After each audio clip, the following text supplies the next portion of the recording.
Assalamualaikum warahmatullahi wabarakatuh. Kembali lagi dengan kami di sini di studio WSK Podcast. Hari ini kita telah kedatangan tamu narasumber kita yang luar biasa, Dr. Sukri Abdullah, seorang dosen akuntansi Universitas Syahkuala. Assalamualaikum Bang Sukri. Waalaikumsalam Bang Arman. Ya, hari ini kita akan mengupas topik optimalisasi PAD pasca dana otsus menuju kemandirian fiskal Aceh. Nah, bicara soal kemandirian fiskal tidak terlepas dari PAD ya, pendapatan asli Aceh, di mana ini menjadi isu nasional ketika pemerintah pusat mulai mengurangi dana transfer ke daerah, dan itu berimplikasi pada kemandirian fiskal, dan ini juga berdampak terhadap celah fiskal di Provinsi Aceh. Baik, pada sesi hari ini kita akan berdialog, diskusi, bincang-bincang dengan Bapak Sukri Abdullah. Pak Sukri, terkait dengan PAD, kira-kira postur PAD kita itu apa yang paling besar kontribusinya yang menghasilkan selama ini? Ya, terima kasih Bang Arman. PAD itu menjadi komponen paling penting ya di pemerintahan daerah yang menggambarkan seberapa besar kemampuan daerah itu untuk membiayai sendiri kebutuhan yang memang mereka butuhkan secara khusus. Pemerintah daerah dalam konteks otonomi daerah itu diberikan kewenangan untuk memungut beberapa sumber penerimaan. Yang pertama itu pajak daerah, kemudian retribusi daerah, kemudian juga mendapatkan hasil dari investasi atau kita sering menyebutnya dividen, dan juga untuk lain-lain yang bisa menjadi sumber penerimaan daerah. Jadi Aceh kebetulan dengan status otonomi khusus dan juga menerapkan syariat Islam, itu zakat dimasukkan sebagai komponen dari PAD-nya. Nah, Aceh sebagai pemerintah daerah yang otonom dengan status juga otonomi khusus, kemudian harus bisa berupaya meningkatkan persentase penerimaan dari PAD, gitu ya. Itu yang mungkin selama ini masih kecil ya, sehingga ke depan perlu dibuat strategi yang lebih bagus, gitu ya. Ya, kira-kira strategi yang bagaimana menurut Pak Sukri harus dilakukan oleh pemerintah Aceh? Apakah meningkatkan opsinya adalah pajak daerah, retribusi daerah, atau kemudian dividen, atau malah lain-lain pendapatan yang sah seperti itu? Pemerintah Aceh sebagai sebuah wilayah yang luas ya, dengan berbagai potensi sumber daya alam, sebenarnya punya ruang untuk meningkatkan penerimaan dari sumber daya alam. Ya, selama ini misalnya ada pertambangan, ya, ada perkebunan, dan juga ada beberapa program investasi yang mungkin jangka panjang, misalnya pembangunan untuk pabrik pengolahan gitu ya, untuk sawit misalnya. Persoalannya muncul, mungkin kita tidak optimal membangun strategi dan juga budaya untuk memberi kontribusi bagi pemerintahan daerah, termasuk nanti dalam penentuan alokasi anggaran dalam proyek-proyek yang didanai dari dana otsus. Kita sudah melaksanakan otsus sejak 2008 ya, dan itu ternyata kebanyakan proyek-proyek besar yang selama ini dibangun itu tidak kemudian bisa menghasilkan PAD gitu. Nah, untuk saat ini kita mungkin baru menerima banyak dari pajak ya. Pajak itu terutama pajak kendaraan bermotor, ya, pajak bahan bakar, dan juga pajak biaya balik nama kendaraan bermotor, itu untuk kewenangan provinsi. Tapi sebenarnya masih ada beberapa kebijakan lain ya selain ketiga pajak ini gitu. Retribusi juga belum memberikan hasil optimal. Mungkin perlu dibangun sebuah kerjasama untuk meningkatkan pajak retribusi ini dengan pemerintah kabupaten kota. Dulu masuk PAD itu besar, salah satunya dari pajak kendaraan bermotor. Tapi saat ini mekanismenya itu sudah berubah ya, karena sudah ada option ya. Option itu dimana ketika wajib pajak kendaraan bermotor itu membayar pajak, maka langsung dibagi ya hasilnya itu ke kabupaten kota. Jadi tidak lagi masuk ke provinsi. Ini bagi pemerintah provinsi otomatis akan mengurangi pendapatannya, walaupun sebenarnya dulu itu ketika pendapatannya besar dia harus bagi hasil juga ke kabupaten kota.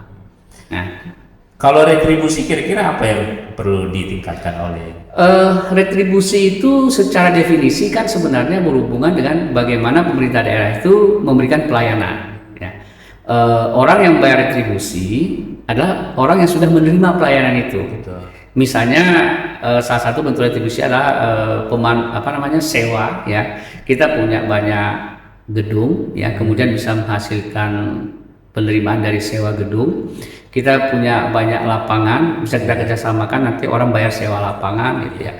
Dan banyak misalnya peralatan-peralatan besar seperti laboratorium juga, kemudian peralatan yang dipakai oleh kontraktor gitu ya.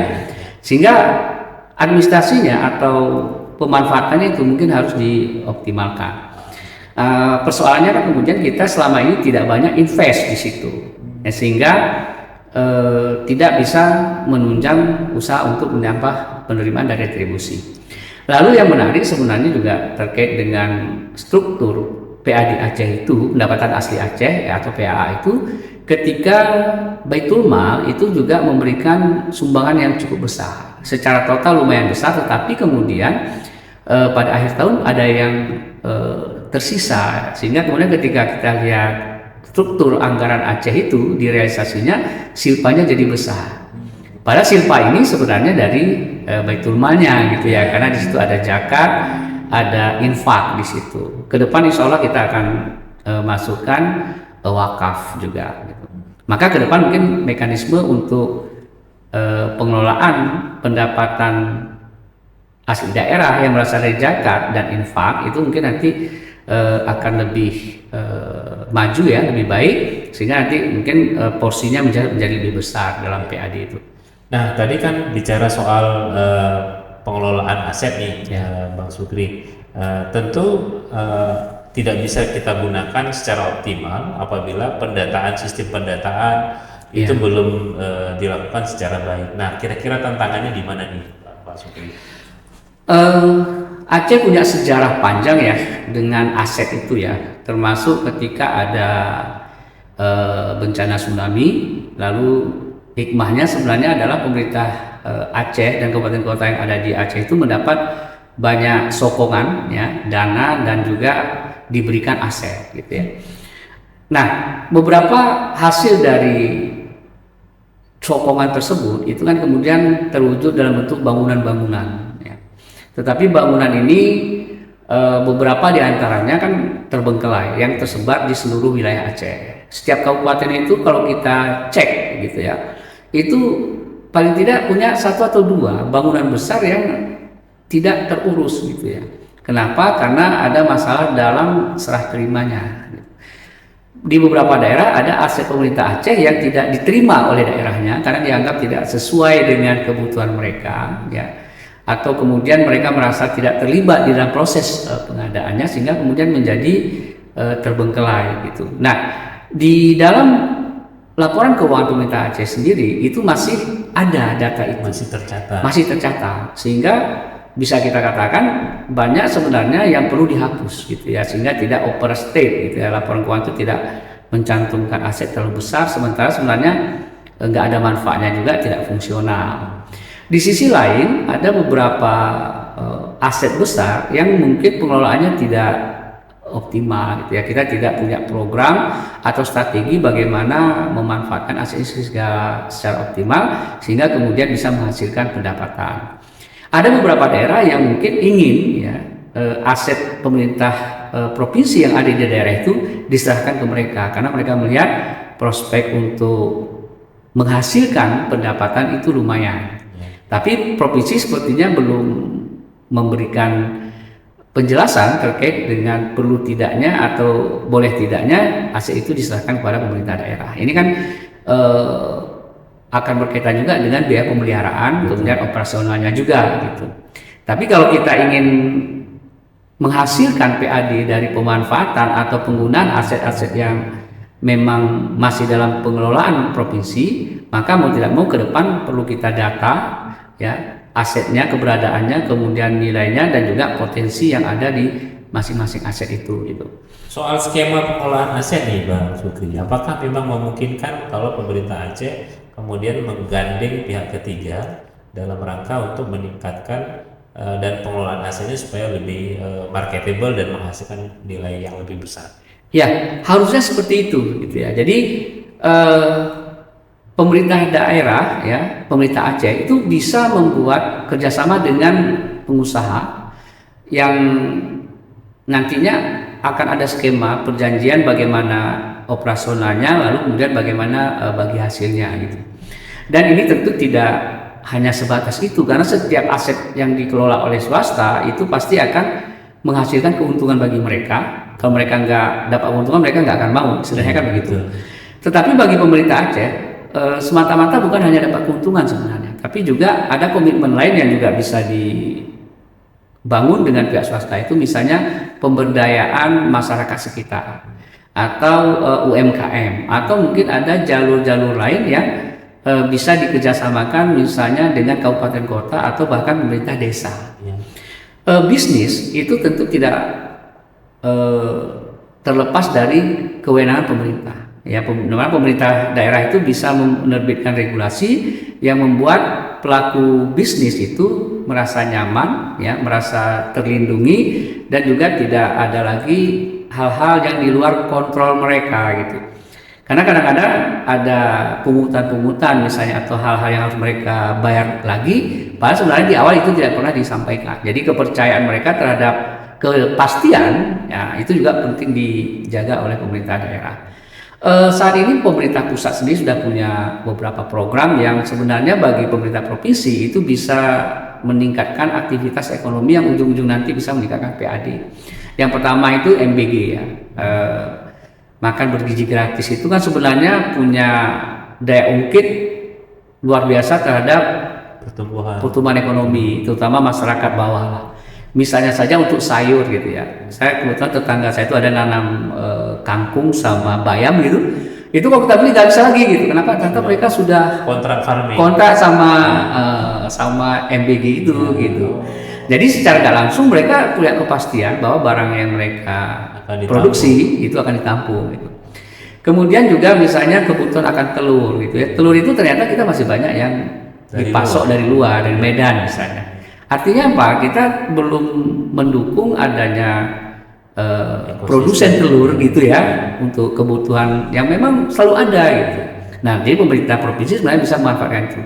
Ketika pengusaha ini nanti tumbuh ya, mereka tentu akan beli tanah, beli kendaraan. Nanti ujung-ujungnya akan ke PAD gitu ya. Walaupun mungkin bukan ke pemerintah provinsi, tapi itu akan mendukung karena pemerintah kabupaten kota yang mendapat multiplier efeknya gitu. Jadi ketika orang beli kendaraan kan dia akan beli bahan bakar BBM ya. Kemudian ke bengkel juga nanti bayar pajak gitu ya. Parkir dan bayar retribusi macam-macam. Itu menimbulkan aktivitas ekonomi secara sederhana seperti itu. Nah, terkait dengan wacana pemisahan dinas pendapatan Pak Sukri, ya. Apakah menurut Pak Sukri itu akan efektif meningkatkan manajemen pengelolaan dan penghimpunan PAD di Aceh ke depan? Seharusnya akan meningkatkan PAD gitu ya. Kenapa? Karena selama ini pendapatan itu karena hanya dari satu bidang di sebuah organisasi, badan gitu ya. Itu pertama anggarannya kecil gitu ya. Yang kedua, karena anggarannya kecil tidak bebas untuk membuat kebijakan atau strategi gitu ya, atau program dan kegiatan yang bisa mensupport semua kebutuhan mereka gitu ya. Karena bidang pendapatan itu sebenarnya tugasnya itu yang pertama itu kan bagaimana mengidentifikasi semua potensi pendapatan yang bisa diterima oleh pemerintah Aceh. Ya, apa saja saya gitu ya. Yang kedua, bagaimana cara untuk meningkatkan penerimaan dari semua objek pajak atau potensi tadi gitu. Untuk kedua hal ini, pemerintah daerah kan harusnya mengalokasikan anggaran, melakukan kajian, ya. Kajian ini berarti akan melibatkan pihak ketiga, gitu ya, yang memang memiliki kompetensi di situ. Yang kedua, memanfaatkan teknologi. ya tentu sistemnya harus diperbaharui. Misalnya untuk pembayaran pajak kendaraan bermotor itu kan pakai sistem. Ketika sistemnya kita bangun, itu nanti harus disosialisasikan juga. Ketika disosialisasikan harus ada, setelah disosialisasikan harus ada maintenance juga gitu. Orang yang selama ini kita pekerjakan di situ itu kan juga harus dijaga tanda kutip gitu ya, sehingga nanti sistem itu juga bisa berkelanjutan. Nah, lalu kemudian untuk meningkatkan kita perlu kerjasama dengan pihak-pihak lain gitu ya. Misalnya karena kita Aceh itu punya zakat sebagai bagian dari PAD gitu kan, maka semua perusahaan yang ada di Aceh misalnya ya itu harusnya kan membayar zakatnya ke Baitul Mal Aceh gitu ya. Jadi kalau misalnya ada bank yang punya karyawan ya, dan mereka punya badan amal sendiri gitu ya, atau laji sendiri ya, kita tarik ke Baitul Mal. Itu bagaimana caranya mereka juga mensupport kita gitu ya, sehingga nanti secara total PAD-nya bisa naik dari zakat. Tapi kan zakat ini walaupun tidak bisa digunakan untuk program kegiatan pemerintah Aceh karena dia sudah punya asnaf sendiri gitu ya, tapi memiliki kontribusi besar untuk menurunkan kemiskinan di Aceh. Apalagi saat ini pemerintah Aceh juga sedang menyiapkan kanun yang berkaitan dengan tugas dan fungsi Baitul Mal, di mana nanti Baitul Mal itu juga bisa mengelola infak dan wakaf yang nanti bisa lebih produktif gitu ya. Mungkin nanti ada kebijakan wakaf, dan wakaf ini bisa untuk pengentasan kemiskinan atau peningkatan aktivitas ekonomi di Aceh. Jadi saya kira memang ke depan masih terbuka ruang sangat luas ya. Yang penting sebenarnya adalah untuk dinas pendapatan tadi, mereka akan lebih terbuka ya untuk melakukan berbagai program atau aktivitas yang mendukung peningkatan pendapatan asli Aceh gitu ya. Selama ini memang karena dia hanya sebagai bidang, itu kesulitan untuk secara leluasa misalnya keliling daerah gitu ya, untuk melihat potensi, berdiskusi dengan masyarakat, pengusaha, dan juga untuk melakukan studi banding untuk mempelajari daerah-daerah yang mungkin lebih maju dalam pengelolaan PAD-nya gitu. Oke. Kira-kira di akhir ini apa yang menjadi harapan Bang Sukri yang harus dilakukan oleh pemerintah Aceh? Karena memang diperlukan langkah strategis juga untuk menopang sumber-sumber pendapatan bagi Aceh pasca dana otsus kalau seandainya ini tidak diperpanjang. Persoalan di Aceh sebenarnya tidak sesederhana yang kita lihat gitu ya. Dana otsus itu 2028 itu kan jadi nol. Kalau sekarang kita masih terima sekitar 3 triliun lebih gitu ya. Ketika itu menjadi nol, maka kita akan kehilangan banyak gitu ya. Semua kabupaten kota juga akan kehilangan. Di sisi lain, kita juga harus menyiapkan PAD sebagai pengganti otsus, dan sekalian juga untuk menyokong hilangnya beberapa transfer dari pusat selain otsus seperti DAU, DBH, dan DAK. Karena sejak 2023 itu pusat itu tidak lagi menyerahkan DAU itu bulat-bulat ke pemerintah daerah, tapi udah dia tagging ya, atau dia bagi-bagi, dia cacah peruntukannya, misalnya untuk infrastruktur, kesehatan, pendidikan. DBH juga begitu. Jadi DAU sekarang itu rasanya sudah seperti DAK. Nah, oleh karena itu daerah itu menjadi tidak fleksibel lagi gitu untuk pembangunan yang lebih lebih spontan gitu ya. Karena memang secara politik DPRD sendiri diberi keleluasaan atau diberi hak untuk mengusulkan POKE. Tapi kalau PAD-nya nggak cukup, POKE itu tentu akan kesulitan, sementara DAU-nya sendiri sudah dikunci oleh pemerintah pusat. Maka pemerintah Aceh saya kira pertama tadi perlu memaksimalkan pemungutan zakat, infak, dan sedekah, kan itu bagian dari kewenangan Aceh karena masuk ke dalam PAD, termasuk nanti untuk wakaf ya, mungkin mudah-mudahan bisa optimal. Lalu yang kedua, identifikasi dan penghitungan potensi yang selama ini mungkin diabaikan gitu ya. Dan yang paling penting menurut saya itu adalah bagaimana kita bisa bersinergi dengan pemerintah kabupaten kota, lalu kemudian membuat kerjasama dengan beberapa investor dari luar untuk masuk, walaupun mungkin tidak langsung mendapat PAD dari mereka, tapi efek mereka beroperasi di wilayah kita itu akan meningkatkan aktivitas ekonomi, meningkatkan penghasilan masyarakat, meningkatkan kemakmuran mereka, sehingga nanti efeknya itu akan terasa di pemerintah kabupaten kota. Jadi saya pikir tidak harus pemerintah Aceh itu berpikir PAD Aceh aja gitu ya, tapi bagaimana kebijakan pemerintah Aceh itu justru bisa memacu ya atau meningkatkan PAD-nya kabupaten kota gitu ya. Jadi pemerintah Aceh tidak hanya bekerja untuk pemerintah Aceh sendiri, tapi juga untuk kabupaten kota. Ya. Baik, sahabat WSK Podcast, itulah diskusi kita hari ini tentang optimalisasi PAD Provinsi Aceh pasca Otsus, dan mudah-mudahan kebijakan, kemudian restrukturisasi dan optimalisasi sumber-sumber PAD baru ini menjadi catatan penting bagi pemerintah Aceh di dalam meningkatkan sumber pendapatan asli Aceh dan dapat meningkatkan kemandirian fiskal Aceh di masa-masa yang akan datang.